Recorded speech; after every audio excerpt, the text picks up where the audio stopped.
Omar Adeyandou est déjà sur ce plateau. Bonjour, journaliste, analyste politique. En attendant l'arrivée de Roland Tonneikes. Bonjour Roland. Bonjour Omar. Bonjour Omar, pardon. On est pressé de retrouver Roland en tout cas. Bonjour voilà. Carole, bonjour chers téléspectateurs. Bienvenue. Alors nous démarrons cette analyse par la majorité des informations, par l'université béninoise reconnue au Nigeria. Il s'agit de 3 universités et 2 au Togo. Les faux diplômes, le Nigeria a décidé de lutter contre ce phénomène. Votre lecture? C'est une bonne chose, c'est très bien. Quand on sait que le Nigeria est le géant, même si c'est un géant au pied d'argile, on va dire, c'est un grand géant de la sous-région.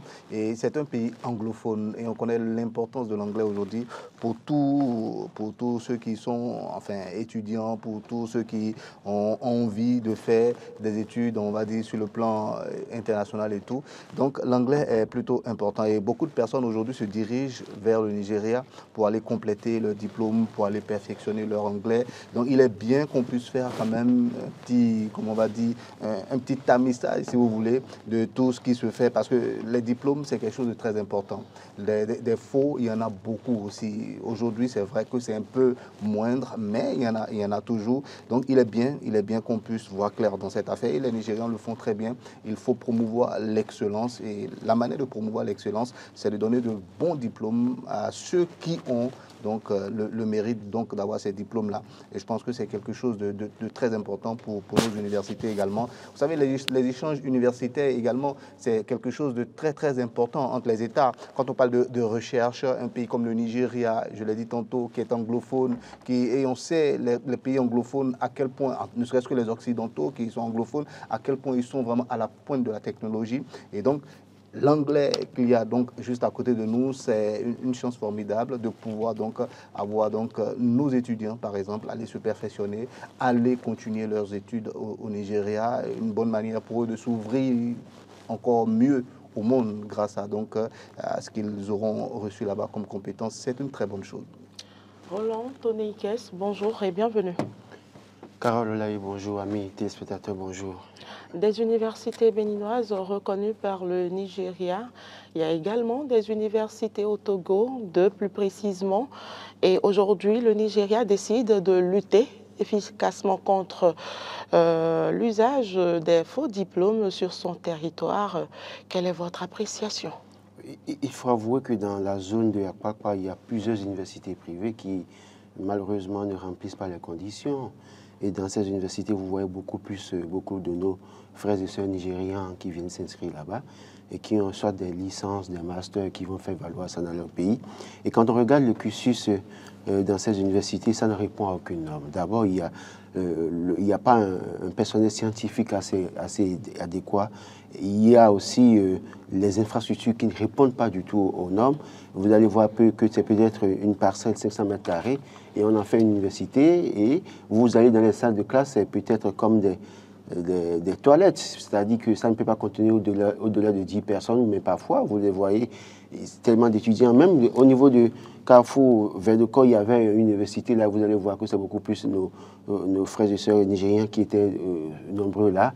Les gens créent les universités, hébergent les jeunes, leurs parents envoient des millions, les jeunes sont ici, soi-disant qu'ils sont en train d'étudier, mais vous les voyez beaucoup plus dans la vie, dans la belle vie, dans le bling-bling ou bien dans les shows à n'en point fini. Et puis après, ils ont des diplômes, ils retournent chez eux. Donc oui, c'est normal de lutter contre ça aujourd'hui parce que d'abord, c'est l'image du Bénin qui est en jeu, parce qu'on dira que le Bénin ne forme pas des gens. Quand des gens viennent du Bénin, viennent se faire former au Bénin et retournent dans leur pays avec ces diplômes, et quand on les embauche et que ces personnes ne sont pas efficaces sur le terrain, ne donnent pas un bon résultat, on dira que c'est le Bénin qui n'a pas un système éducatif assez performant.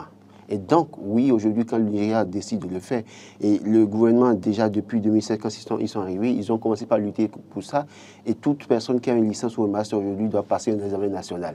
Donc, dans ce cas, quand le Nigeria rentre dans la danse, ça doit être une bonne chose pour nous, on doit pouvoir s'en féliciter, et aider les Nigériens maintenant à détecter ces universités fantômes qui forment des gens, alors qu'en réalité, ils ne répondent à aucune norme.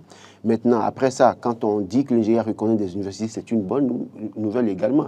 Parce que si ces universités ont pu former des gens et que les gens sur le terrain là-bas, dans la vie active, ont pu produire des résultats, et ça a apporté en tout cas une plus-value aux entreprises nigérianes, à l'État nigérien, c'est normal qu'on reconnaisse ces universités et de permettre à ce que, oui, désormais, ces Nigériens qui souhaitent venir étudier au Bénin, que ces Nigériens puissent être inscrits dans ces universités pour s'assurer qu'ils sont bien formés, s'assurer qu'ils ont des bons diplômes, quitte à maintenant à ces universités reconnues au Bénin et au Togo, de donner le meilleur d'eux-mêmes, parce que c'est même parce que vous êtes reconnu que finalement vous allez accepter tout le monde, alors que votre capacité d'accueil n'est pas assez grande. Quand vous voyez, vous postulez pour des universités en Europe et autres, c'est peut-être pour 25 personnes, vous postulez, on vous dit, vous avez beau, tout récemment j'ai postulé pour un truc, par exemple, une formation, mais on m'a répondu pour dire, mon profil est bon, je remplis toutes les conditions, mais malheureusement, pour question de capacité d'accueil, on ne peut pas me prendre. Et donc, il faut que les universités commencent à comprendre ça. Donc, ces universités acceptées aujourd'hui doivent comprendre que vous êtes acceptés, d'accord, mais première chose à faire, c'est de respecter les normes. Faire en sorte que si vous avez la capacité de prendre 25 étudiants, vous prenez 25 étudiants, pas au-delà de 25 étudiants. Parce que quand ça va au-delà, difficile de suivre le rythme des étudiants, difficile de suivre leur progression. Donc, il faut déjà que ces universités aussi se prennent au sérieux davantage pour davantage produire de bons résultats. Et ça va être à l'actif du Bénin, ça va être une bonne image du Bénin à l'extérieur. Si ces universités en arrivent à faillir, c'est que c'est l'image du Bénin qui prendra encore un coup et ce n'est pas bien pour nous. Crispation à vue des relations diplomatiques entre le Togo et le Bénin. Il s'agit de l'affaire Oumvi. Oui, effectivement, le confrère se pose la question réelle, c'est est-ce que ça vaut vraiment la peine que le Bénin et le Togo se brouillent pour cette affaire? Moi, je dis non. Je dis non. Si on met l'intérêt des peuples en avant, je dis non. Mais ça reste quand même une affaire qui préoccupe énormément. C'est une affaire dont le scénario se révèle chaque jour un peu plus rocambolesque avec la sortie, on va dire, médiatique de la justice togolaise, le communiqué qui a été lu à la télévision togolaise, qui met en cause 4 de nos compatriotes. On attend désormais donc la réaction de nos autorités. Un des compatriotes a communiqué pour dire qu'il n'en est rien du tout. Voilà, vous avez constaté le Wanilo, ou comment il s'appelle? Voilà, ça fait partie des personnes, des hauts cadres de ce pays. Il occupe une fonction assez prestigieuse. On ne voit pas quand même. Voilà, donc déjà voilà que le contexte. Voilà, donc chaque jour, c'est des rebondissements. C'est un feuilleton mais qui nous épate. C'est un scénario mais est-ce que la justice, c'est incroyable. Est-ce que vous pensez que la justice togolaise puisse mentir ou puisse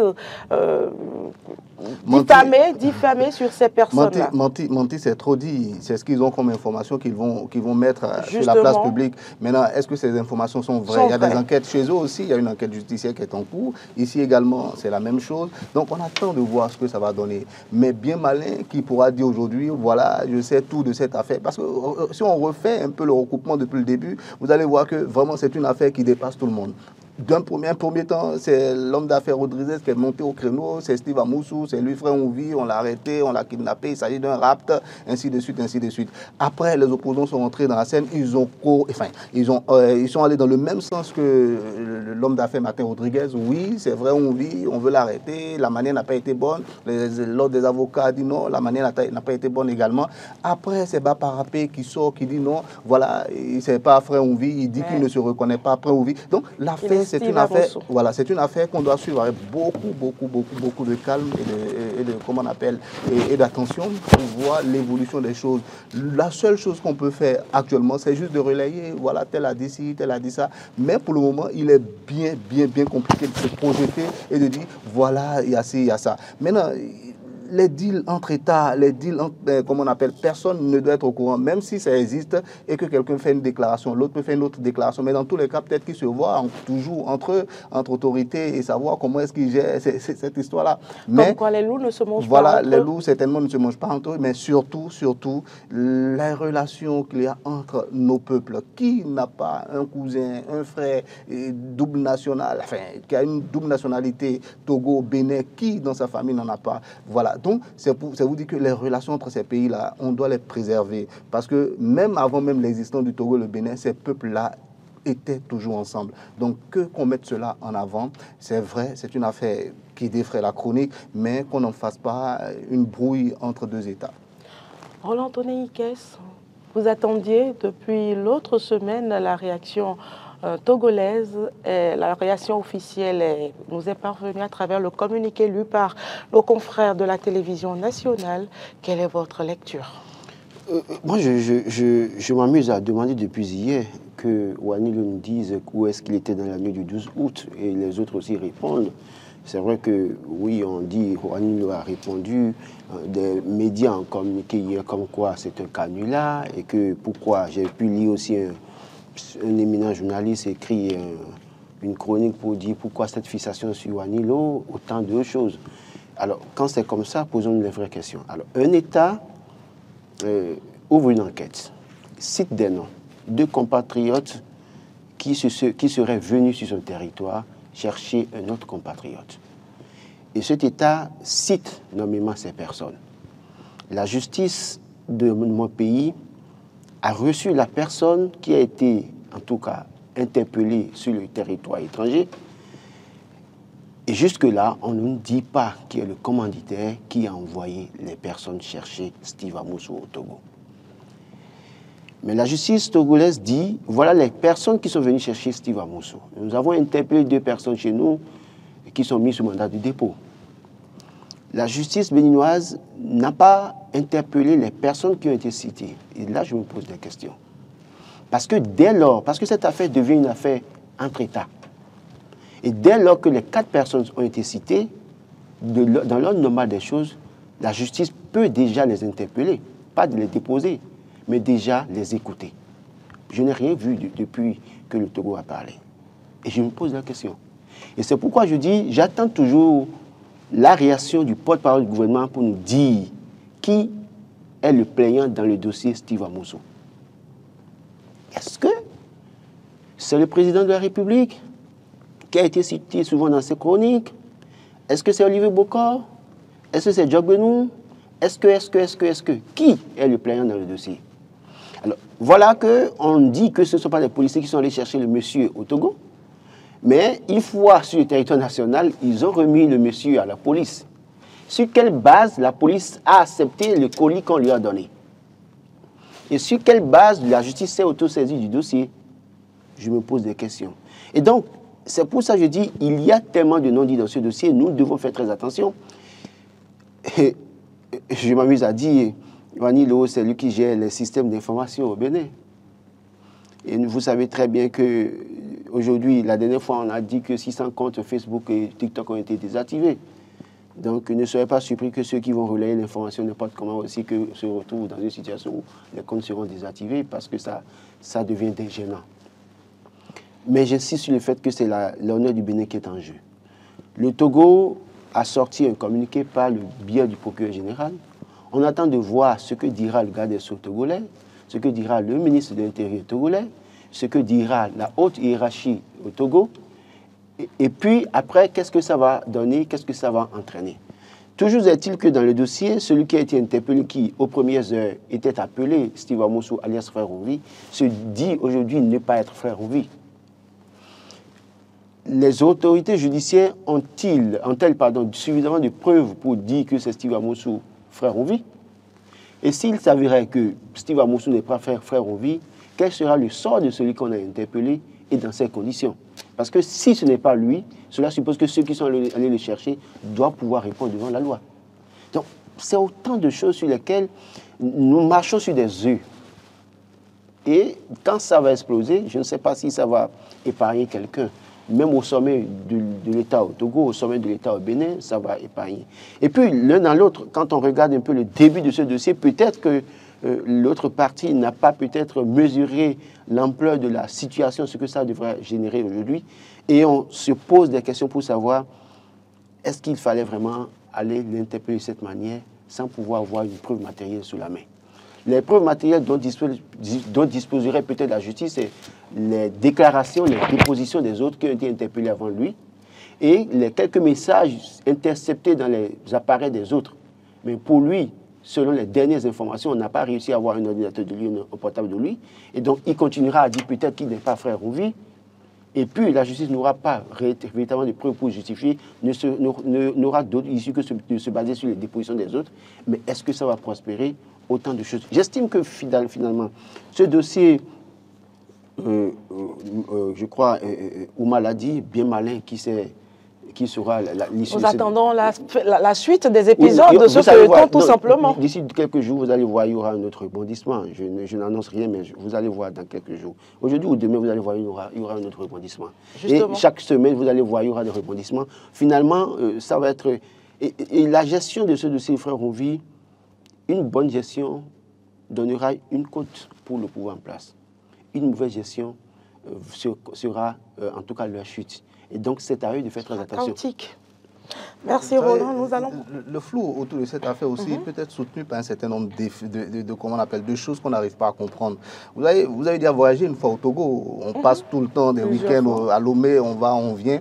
On sait comment ça se passe à la frontière. Comment est-ce qu'on arrive à prendre quelqu'un, le faire passer à cette frontière-là? Vous voyez un peu justement, la difficulté. Comment est-ce que ça a été fait? Et la police, depuis la zone où il a été, enfin, je ne sais pas moi, arrêté ou kidnappé, je ne sais plus quel mot utiliser. Est-ce qu'ils sont passés par la frontière ou ils ont pris des voies secondaires? Non seulement ça, ils peuvent passer par la frontière. Quand ils passent par la frontière, en fait, les policiers peuvent se mettre devant pour dire que c'est une mission. Et là, on ne les fouille pas. Voilà, donc vous voyez, c'est là où je vous dis, il y a beaucoup de flou encore. Attendons d'écouter les deux parties. On vient d'entendre une seule partie. Il est bien compliqué de faire une quelconque analyse en ce moment. C'est très, très, très compliqué. Il a dit qu'on marche sur des œufs. Moi, je dirais même plus, pour montrer toute la gêne que c'est, on marche vraiment sur des aiguilles, en fait. C'est compliqué d'en parler. Au risque de passer soi-même pour un journaliste qui ne fait pas des enquêtes, qui raconte des bêtises, au risque de se retrouver soi-même devant la loi, devant la justice, finalement. Donc, il faut faire très attention. Cette affaire reste une affaire assez préoccupante, c'est vrai, mais il est bien compliqué de se prononcer. La justice de notre pays doit pouvoir dire un mot. Qu'en est-il? 4 de nos compatriotes qui sont normalement cités au Togo comme étant les ravisseurs de ce monsieur qui se retrouve dans la main aujourd'hui de cette justice-là, il faut pouvoir nous dire ce qu'il en est. Après leurs enquêtes, je suis sûr qu'ils sont en train de travailler. Moi, personnellement, je ne suis pas dans la justice. Voilà, non, je suis sûr, j'ai vraiment confiance en cette justice-là de mon pays et je suis sûr qu'ils font un travail. En temps normal, ils devaient être interpellés. On ne doit pas attendre. Moi, je ne connais pas. On les interpelle, on les écoute. Personnellement, parce qu'ils ont été quand même cités par une institution officielle. C'est un dossier sensible. On devrait les interpeller, les écouter. Au même moment, vous avez parlé de M. Wanilo, qui n'est pas n'importe qui non plus. Donc, et qui communique, qui commence par communiquer au lendemain de ce communiqué. Et qui a une relation avec les autorités. Ils ne sont pas complètement... Enfin, ils savent ce qu'ils font. Ils vont nous servir forcément une réponse, ils vont nous servir quelque chose à la fin. Et surtout, ces noms sont sortis de l'arrestation de ces 2 autres personnes, le jeune étudiant conducteur de taxi-moto et de l'esthéticienne béninoise arrêtée. Je vous le dis, moi personnellement, toutes les informations venant de part et d'autre par rapport à cette affaire-là, moi je les prends avec beaucoup de pincettes. Parce que tu diras quelque chose aujourd'hui, le lendemain tu verras le contraire en fait.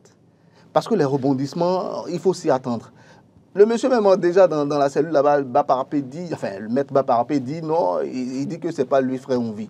Voilà déjà un problème qui est déjà là. Donc c'est très compliqué de se prononcer, mais la justice nous doit quand même une petite sortie médiatique quand même pour nous dire, voilà nos compatriotes qui ont été nommément cités, voilà ce qu'il en est. L'individu qui est dans leurs mains, voilà ce qu'il en est. Ils ont déjà dit les chefs d'accusation, on en a entendu parler, il ne faut plus dire non, qu'est-ce qu'on lui... les chefs d'accusation, ils l'ont déjà dit, on sait ce qu'on lui reproche. Maintenant, c'est qui le plaignant? Pourquoi la justice elle-même s'auto-saisit? Il faut beaucoup de choses pour nous, en tant que Béninois, on a droit forcément à cette information-là aussi. Je pense que quand Ouma dit que Wanilo n'est pas n'importe qui, c'est raison de plus pour qu'il faut qu'on l'interpelle. Pour qu'elle l'interpelle, parce qu'il s'agit de l'image de l'institution de la République du Bénin. Il est un cadre. Et il est un cadre, vous avez bien dit, très proche en tout cas. S'il n'est pas proche, il ne peut pas être dans l'équipe. Donc le poste qu'il occupe, il est directeur général, tout ça là. Et en réalité, une fois que son nom est cité automatiquement, on doit donner des instructions pour qu'il soit interpellé, pour donner sa version des faits, pour constituer. C'est de l'image du Bénin qu'il s'agit. comment vous arrivez à comprendre en tant que... C'est sûr que ce travail se fait. Oui, non, quand 10 ans... Oui, mais écoutez, déjà... si le travail se fait, il n'a pas besoin de communiquer. Parce qu'il va... C'est un citoyen qui est accusé. Non, mais parce que je dis... Il y a toujours le droit d'expression. Oui, je suis d'accord. Oui, mais la liberté de s'exprimer. C'est pas par la presse qu'il doit s'expliquer. Il passe par quel moyen? S'il est suffisamment, comment vous appelez, courageux et qu'il sait qu'il ne se reproche rien, qu'il se présente lui-même à la justice pour donner sa version. Si la justice béninoise lui reproche, les Togolais lui reprochent quelque chose. Oui, mais attention. Mais c'est pas son pays. Lui ne se reconnaît pas dans ce qu'il lui reproche. Il s'agit de notre pays. Maintenant, chez nous ici, qui lui reproche quoi? C'est ça aussi le problème. Moi, je ne veux ni être d'un camp ou d'un autre camp. En tant que journaliste, vous savez, notre profession, on connaît les règles, hein, on connaît les normes, on prend les faits, et c'est sur la base des faits qu'on donne un avis, qu'on donne une opinion.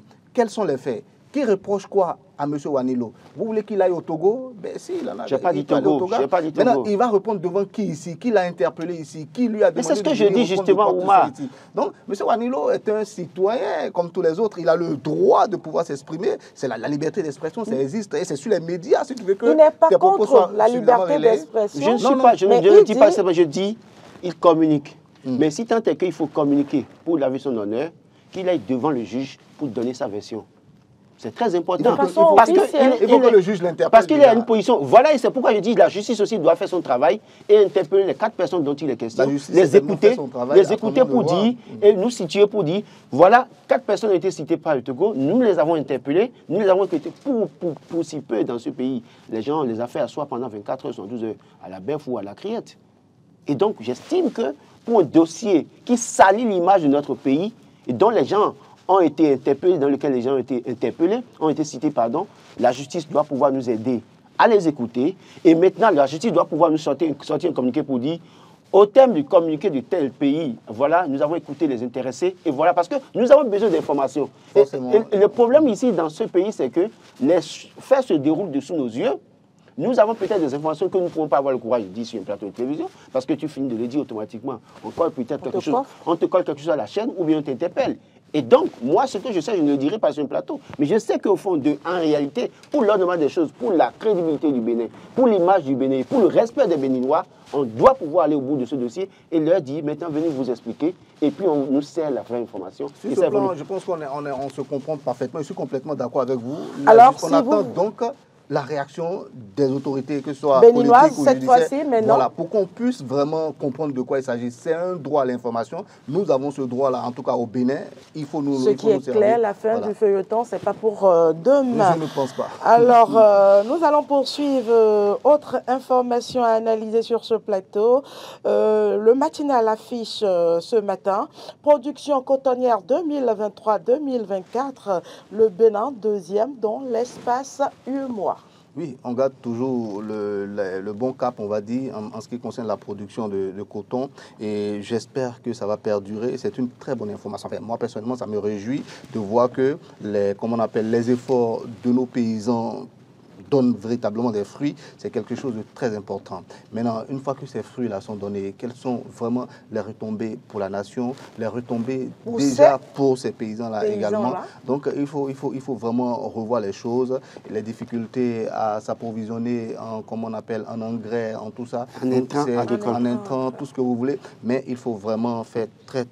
Il faut continuer à faire les efforts pour qu'on puisse maintenir ce rang-là, parce que c'est pas évident. C'est pas évident. Les gens font beaucoup d'efforts pour cette production de coton. C'est vrai qu'aussi qu'à la GIZ, enfin, à la GDIZ, à Glo, il y a une production désormais en matière de textile et tout ça.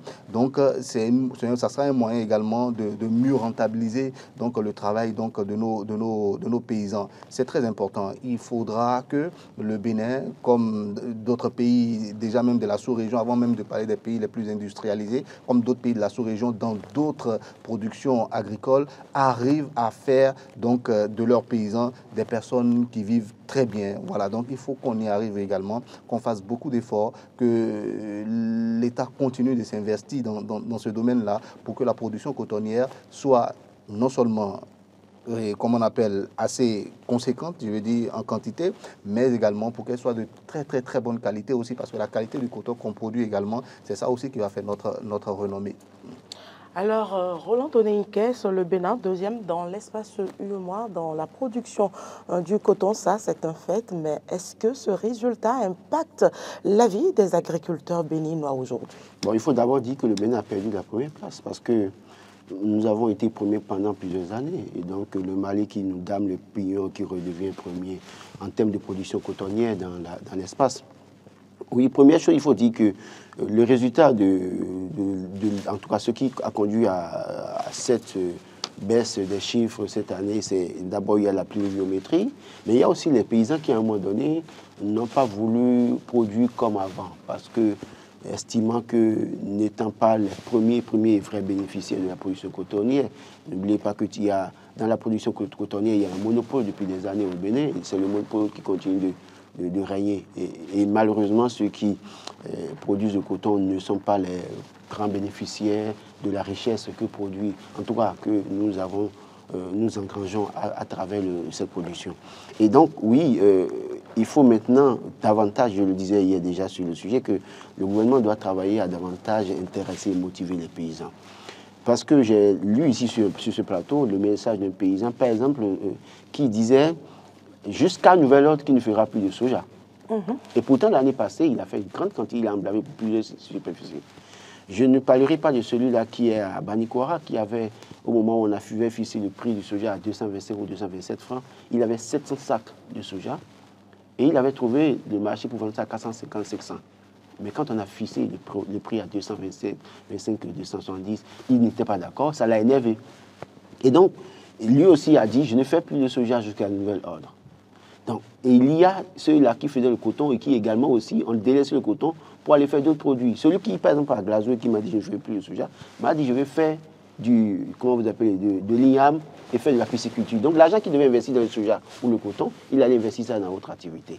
Cela suppose que si on motive davantage les paysans, on va continuer à produire en quantité. C'est vrai que la production du coton, il faut le dire, hein, quand on va parler des questions écologiques, ça détruit nos sols.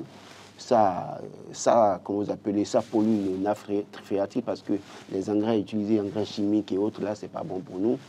Et donc, quand c'est comme ça, il faut alors partager la richesse plutôt que ce soit une minorité qui profite allègrement de ce secteur. C'est à ce seul prix que les gens vont continuer à être motivés. Les machines, la mécanisation, il faut les accompagner, les appuyer et autres. Faire en sorte que les gens aient de la motivation à produire. Nous avons une usine à la GDZ qui produit désormais des tenues pour nous au Bénin, Made in Bénin, qu'on peut exporter. Et d'ailleurs, on exporte déjà, oui, d'ailleurs. Le Bénin qui fait partie d'un consortium d'États qui doit produire 700 millions ou 700 000 de maillots, en tout cas pour la FIFA, en tout cas de matériel sportif pour la FIFA.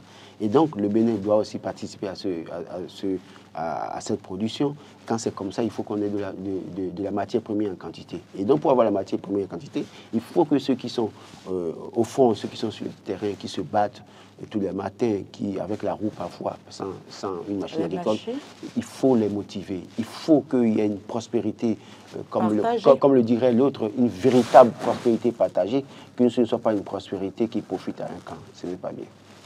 Alors, que faire aujourd'hui pour que le Bénin retrouve la première place dans l'espace UEMOA, Oumar? Le Bénin retrouve la première place. Bon, si c'est un objectif coûte que coûte, et on va augmenter la production, on va, comme l'a dit, motiver un peu plus les producteurs, tout ce qu'on a dit, permettre à ce que, comment on appelle, la rente que l'État, comment on appelle, perçoit par rapport au coton, revienne véritablement donc aux producteurs. Il n'y a pas de raison que la production n'augmente pas, mais moi, je pense qu'on doit maintenir ce cap-là. Fait partie toujours des pays sur le plan agricole qui font beaucoup d'efforts. Et quand moi, excusez-moi, hein, il y a un aspect sur lequel je vais parler, je vais vous sembler peut-être un peu bizarre, c'est sur l'aspect écologique que vous avez évoqué. Il faut faire très attention quand les gens viennent, les Occidentaux viennent, l'écologie, il faut faire ci, il faut faire ça. Ils ont coupé tous les arbres chez eux là-bas déjà, ils se sont industrialisés, ça leur rapporte gros. Les États-Unis produisent du coton en grande quantité, mais peut-être même qu'ils détruisent le sol, mais encore plus que nous, et tout ça. Et nous, on nous dit non, préservez vos sols, ne cherchez pas à produire plus. Non, moi, je ne suis pas complètement dans cela. La technologie évolue, il y a des micro-organismes aujourd'hui, les sciences évoluent, je veux dire, il y a des micro-organismes aujourd'hui qu'on peut réintroduire également dans nos sols pour permettre de manière naturelle au sol de redevenir fertile également. Moi, l'aspect écologique, je fais très attention à cela. Il faut produire, il faut maintenir le cap. Nous avons besoin de produire énormément. Quelles que soient les questions écologiques qu'il y a, on cherche les solutions, mais on ne va pas dire parce que si, parce que ça, parce qu'on détruit les sols. C'est vrai que si les sols sont détruits, qu'est-ce qu'on va faire après avec ces sols-là? Comment est-ce qu'on va cultiver après? Oui, c'est des questions qu'on doit se poser et c'est là où il faut s'adresser également à nos techniciens, à nos scientifiques, à eux aussi de réfléchir pour savoir comment est-ce qu'on fait pour que les sols restent toujours fertiles. Cherchons des solutions, mais ne cherchons pas forcément à réduire ce que nous faisons de bien. Moi, je pense, hein, c'est mon avis, parce que les questions écologiques, les gens brandissent ça à tout va, et tout de suite, nous aussi, on tombe quelquefois dans le piège et on se dit, voilà, et pour l'écologie, pour la préservation de la nature, on va faire ci, mais pendant ce temps, ils continuent chez eux de détruire, de tout casser, de tout enlever. Et l'Amazonie, vous voyez à quelle vitesse ça finit chez eux là-bas. Donc, ne venez pas nous dire, voilà, voilà. Donc, c'est un peu ça. C'est pas je sais que c'est pas ça vraiment le débat, hein, mais je le dis, c'est une conviction personnelle que je partage. Je suis pas forcément écologiste, c'est-à-dire pur et dur, mais je suis pour la préservation de la nature. Je suis également pour l'évolution également de nos États. Oui, je crois que quand Ouma le dit, il dit que oui, c'est sa conviction personnelle, je suis d'accord, c'est sa conviction personnelle. Quand j'évoque la question des écologistes, je n'accuse pas ou je ne condamne pas, mais je dis qu'il faut trouver un moyen. Vous savez, depuis des années, nous utilisons des engrais chimiques. Et ce n'est pas parce que les autres ont utilisé l'engrais chimique dans leur pays, ont détruit leur pays et qu'ils ont toutes sortes de maladies aujourd'hui que nous allons peut-être faire comme eux. Ce n'est pas possible. Et dans notre pays, il y a des gens qui font de l'engrais bio. Je peux citer 2 à 3 personnes qui font de l'engrais bio. On peut faire de l'engrais bio. D'ailleurs, dans certains pays, les gens font l'engrais. Donc c'est la bonne option. Attendez, les gens font dans certains pays l'engrais bio. Et quand vous allez questionner les producteurs, ils vont vous dire, c'est pas parce que les gens détruisent l'Amazonie, les choses dans leur pays, et mettent engrais à outrance. Et d'ailleurs, offrir des bonnes conditions sociales à leur population. D'ailleurs, quand ces produits viennent ici, c'est ça qui nous rend mal parce que c'est des OGM. Et la lutte contre les OGM, c'est une lutte noble parce que ça nous protège. Et donc, si vous acceptez l'utilisation des engrais, c'est que vous acceptez que, parce que dans l'utilisation des engrais, il y a un certain nombre de choses. Et puis après, au-delà de l'engrais, parce que quand on évoque ça, les gens pensent que, bon, ce n'est pas pour faire la fixation sur le gouvernement ou sur les gens. Mais j'estime qu'aujourd'hui, on doit pouvoir revoir notre manière de production et voir dans quel cadre, comment est-ce qu'on peut faire pour que nos terres soient préservées plus ou moins, pour que nous ne tombons pas dans le risque des maladies qui viennent d'ailleurs, des cancers, de je ne sais quoi. Tous les cancers que nous avons aujourd'hui, quelles sont les origines? Et quand les gens mettent de l'engrais sur des terres pour produire, et que ça reste dans la terre, et que l'eau de ruissellement passe par là, et que ça draine l'eau vers les cours d'eau, vous imaginez les conséquences sur les hommes?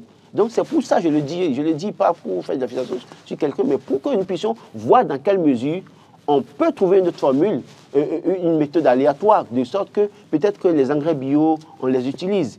Quelqu'un qui fait de l'engrais bio dans ce pays a reçu le premier prix de la francophonie, a été reçu par le chef de l'État. On a promis l'aider. Après, c'est vrai, il a eu un fonds du FNDA. Il produit l'engrais bio en quantité. Mais est-ce qu'aujourd'hui, nos gouvernants sont disposés à demander à ce que l'engrais bio là soit utilisé dans nos champs?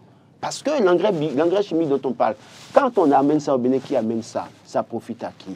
Et les paysans vous diront, au cours de la campagne passée, le prix de l'engrais est monté. Et à ce niveau aussi, il y a un débat. Parce qu'on a monté le prix de l'engrais, du sac d'engrais, et du coup, ça agit aussi sur le paysan. Au moment où on monte le prix de l'engrais, est-ce que après la production, est-ce qu'on intéresse davantage le paysan? C'est autant de choses que nous devons prendre en compte. Et j'estime que si on prend tout ça en compte, on sera non seulement préservé du point de vue sanitaire, et puis ça va permettre aux paysans de sourire, et ça va être une prospérité partagée à tous égards.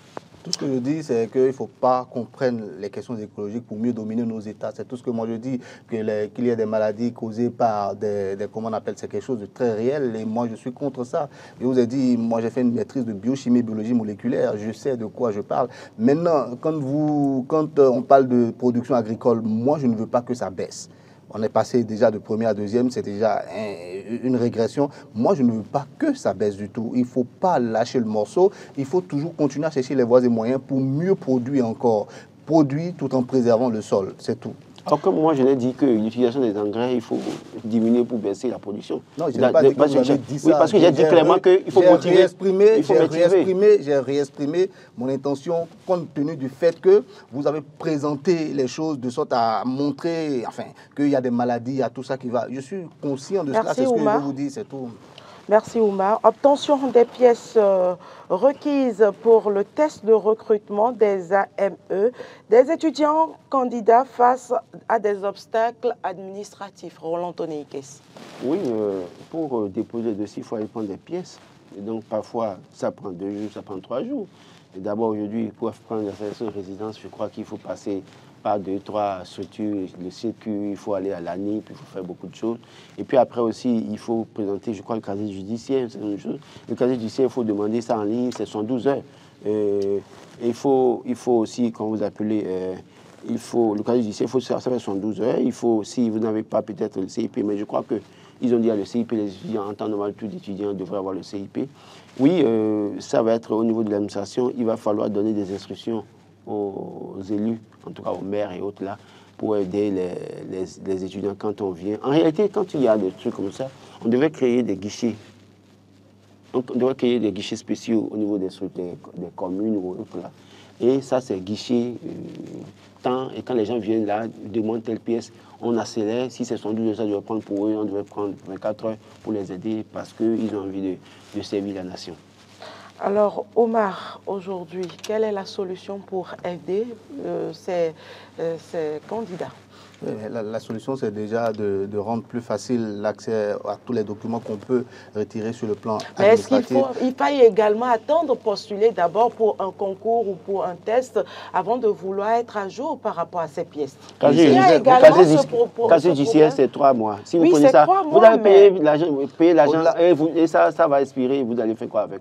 Il faut attendre carrément. Écoutez, avec les difficultés des étudiants aujourd'hui, là, vous voulez que l'étudiant ait 1900 quelque part. C'est ce que je voulais vous dire. Au-delà de tout ce qu'on dit, ça reste des étudiants. Le casier judiciaire, il y aura forcément d'autres. Mais la condition de vie des étudiants. Ça ne peut pas être seulement le casier judiciaire, parce que peut-être il y a un temps, un délai pour le casier judiciaire.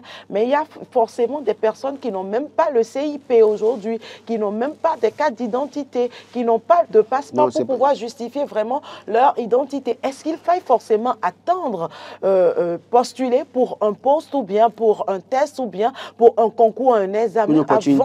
Voilà, les opportunités n'attendent pas quand même. Oui, mais la date de péremption de ces documents-là aussi, il faut en tenir compte. C'est généralement 3 mois, peut-être au maxi, 1 an, 6 mois, des choses comme ça. Mais quand vous obtenez le CIP, par exemple, c'est pour des années. C'est pour 2 ans, je crois. Et au bout, enfin, je crois 2 ans. Et on sait qu'aujourd'hui, on a de difficultés à obtenir ces pièces en ligne. Oui, voilà. Bon, en fait, le casier judiciaire, il y avait un problème, mais je crois que c'est réglé. Il ne faut pas oublier aussi le fait que ça reste des étudiants. Okay. C'est des personnes qui, on connaît la condition dans laquelle ces étudiants vivent. Maintenant, si vous voulez que ça devienne aussi une charge des parents, bon, là, ça veut dire qu'on augmente encore les charges aux parents. Désormais, on ne finira pas avec les parents. On finit de payer la scolarité. Il faut encore songer à comment faire en même temps pour avoir des pièces régulièrement à jour, tout ça. Non, moi, je pense que c'est à l'administration de savoir comment faire. C'est-à-dire la lenteur administrative chez nous, c'est vrai que sous ce régime, ça a légèrement baissé, mais ça continue en fait. C'est ce que nous devons dénoncer. La lenteur administrative. Il ne faut pas traîner. Quand des gens viennent pour des pièces et que c'est au moment où il a eu les moyens de faire ces pièces-là, il faut lui permettre de l'avoir le plus tôt possible. On a parlé tantôt de passeport. Et entre-temps, voilà, je vais dire entre-temps, on a parlé de passeport ici. On a créé même un service VIP pour les passeports. Ok, mais le service VIP, moi je ne suis pas contre le service VIP par exemple, mais il faudrait que le service VIP, ça ne soit pas seulement le critère financier qui soit juste le seul critère pour aller au service VIP. C'est vrai qu'on peut augmenter un peu plus les frais, mais permettre à tout le monde, vraiment tout le monde, de pouvoir avoir accès à ces services-là et mettre beaucoup de moyens à ce niveau-là également. Et ça va permettre à l'État également d'engranger encore plus de sous par rapport à ces pièces-là. Il faut régler le problème de la lenteur administrative, c'est tout. Il y a trop de lenteur dans nos administrations. Et ça, ce n'est pas causé seulement par, comment on appelle, par le process même à suivre. C'est causé aussi par les individus, les personnes qui doivent travailler, arriver à leur poste et pouvoir recevoir les gens dans les bonnes conditions. Toutes ces choses-là sont à revoir complètement dans nos administrations. On ne dénonce pas pour dénoncer, c'est une réalité. Que tous ceux qui travaillent dans les administrations, m'en excusent, ils nous suivent beaucoup, mais c'est une réalité. On doit pouvoir. Et quelquefois, tu vas dans un guichet et la dame répond d'abord à un message WhatsApp. Tout ça aussi, c'est de la lenteur. Supposons qu'il y a 50 personnes derrière, tu perds 5 minutes à répondre, croyant que les gens ne savent pas ce que tu es derrière ton guichet, tu réponds à des messages. Non, c'est pas ça. Donc, le problème de la lenteur, il faut pouvoir le régler. Maintenant, peut-être que par rapport aux AME, il y a d'autres situations, parce que le dossier, personnellement, je vous le dis, je ne maîtrise pas du tout. Donc, peut-être qu'il y a d'autres problèmes également qui avec ces personnes-là. Il faut pouvoir les régler et leur permettre d'aller donc et faire ce test-là dans de bonnes conditions. Info Matin attitré examen du permis de conduire, session d'août 2024, des fraudeurs épinglés à Ouidah. On continue de faire la fraude dans ce domaine, dans l'obtention de ce diplôme-là. Le DG Richard Dada a voulu, en tout cas, travailler à ce que notre permis de conduire au Bénin soit l'un des permis les plus respectés dans le monde. Parce que par le passé, les gens ont jeté beaucoup de discrédit sur le passeport, le permis béninois, parce qu'il y a beaucoup d'affaires. Surtout ceux qui voyagent pour pouvoir obtenir. C'est difficile. Et donc, ils sont en train de travailler de sorte que quand vous avez le permis de conduire béninois aujourd'hui, vous allez dans certains pays, on peut vous dérouler le tapis, vous pouvez conduire n'importe comment. En tout cas, on vous laisse rouler sans pouvoir faire pour autant un recyclage. Et donc, c'est normal qu'on interpelle ceux qui sont dans la fraude. Et j'estime que quelqu'un qui veut éviter ou préserver la vie des gens et préserver sa vie ne doit pas aller faire de la fraude en voulant prendre le permis de conduire. Si vous allez vous échouer, vous reprenez. La meilleure option, parce que vous avez Après tout, c'est un examen. C'est un examen, et oui, c'est vrai que la douleur, c'est que vous payez de l'argent. Vous devrez payer pour les tests. Mais je pense véritablement que si vous échouez, c'est que quelque part, vous voyez la situation que nous connaissons par rapport au permis de conduire béninois, il fallait arrêter quand même à l'enseigner à un moment donné. J'estime véritablement que ceux qui s'adonnent à la fraude ne seront interpellés. Et moi, je m'amuse toujours à dire, qu'est-ce qui passe par la tête des gens? Nous avons en face un régime, quand vous tombez dedans, vous servez d'exemple. Je vous assure. Mais pourtant, les gens se prennent le risque. Quand vous tombez dedans, mais on vous utilise pour donner des leçons aux autres. Et moi, je vais prendre des risques à ce niveau pour aller faire une fraude. Non, j'échoue, je laisse et je continue mon chemin. J'estime qu'à tous les niveaux, les gens continuent de prendre des risques. Mais justement, on en a besoin pour pouvoir circuler, on en a besoin pour pouvoir rouler. Attendez. Le véhicule qu'on a déjà peut-être acheté ou qu'on ambitionne d'acheter. À tous les niveaux, les gens continuent de faire de la fraude. Voler de l'argent de l'État, ils continuent. Faire de faux signatures, les gens continuent. Et donc, je dis, quand c'est comme ça, je me demande qu'est-ce que les gens prennent pour pouvoir continuer à oser comme ça. Et ils vont répondre, et puis après, devant la criée, quand les juges là-bas peut-être sont de bonne humeur, ils auront 3 ans ou 4 ans ou 2 ans, ou 2 ans avec celui-ci, 1 an ferme, 1 an. Et puis après, s'ils ne sont pas de bonne humeur, peut-être le jour là, et qui sont peut-être, on leur collera un 5 ans ou un 10 ans ou un 7 ans. Voilà, pour finir. Oui, bon, par rapport à cette situation, moi j'ai un peu de crainte parce que je me disais qu'on était quand même sur la bonne lancée en ce qui concerne la lutte contre ces petites choses-là avec la rigueur qu'avait instauré donc le régime Patrice Talon. Mais malheureusement, quand on entend encore, c'est vrai, je suis d'accord hein, en ce qui concerne la corruption et toutes ces choses-là, on ne peut pas tout éliminer. Même les pays les plus industrialisés, les grandes démocraties où les gens sont plutôt, mais dès le bas âge, éduqués à tout ce qui a rapport avec le civisme, l'intégrité et toutes ces choses-là. Malgré ça, dans ces pays-là, il y a toujours donc, comment on appelle, il y a toujours donc la corruption. Ça ne finit pas du jour au lendemain. la lutte doit continuer. Mais on a une petite crainte quand même, que, surtout par rapport au permis de conduire. On sait ce qui se passait il y a quelques années en arrière.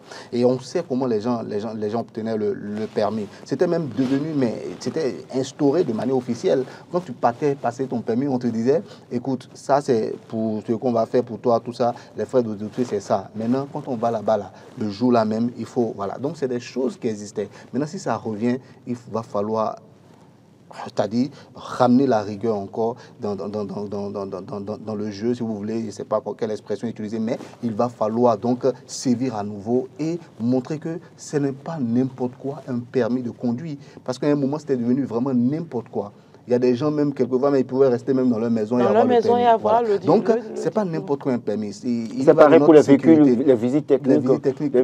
La voiture a pas. Mais aujourd'hui, ce n'est plus le cas. Hein. Voilà. Moi, je peux en témoigner. Voilà, pour les visites techniques, ce n'est plus le cas. Et ce n'est pas seulement... J'ai fait la queue toute une journée. J'ai fait la queue toute une journée. Tout près ici, sincèrement. Vous faites un témoignage ou une confession. Il y a eu une grosse évolution en ce qui concerne le permis aussi.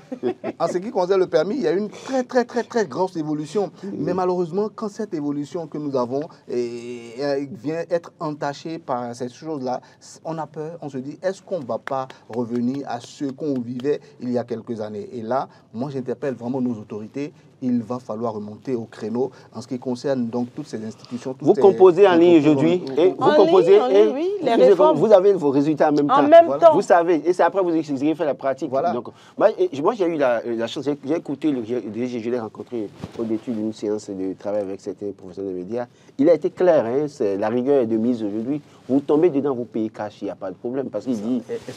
Parce que justement, n'oubliez pas que. Il faut dire que moi-même j'ai échoué avant d'avoir mon permis une seconde fois. Sous le régime Talon. Oui. N'oubliez pas. On a été la première promotion de cette réforme-là. N'oubliez pas qu'il a. Alors qu'avant, personne ne jouait au permis. Non, pas du tout. Personne ne jouait. Mais avec l'arrivée du président Talon, mais tout le monde échouait. Mais on entendait, j'ai échoué à mon permis. Mais comment on échoue au permis? Le permis de conduire. Mais moi je bûche ce fascicule-là. Aujourd'hui, bon, réjouissons-nous parce que au moins Carole a fait une confession ce matin.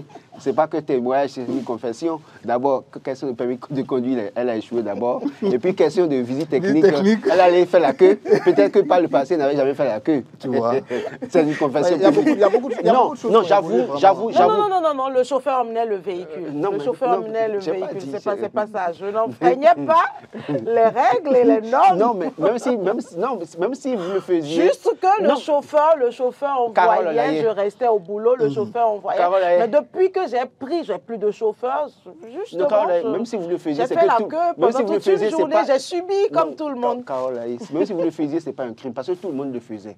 Mais c'est normal que tout le monde rentre dans Non, justement, je ne faisais pas ça. Non, parce que le chauffeur reconnaissez qu'avant, on faisait même des visites techniques à distance. Justement, rien qu'en regardant seulement la photo de même du véhicule, on dit oui, ça va, bon, d'accord. Non, j'ai pas... Bon.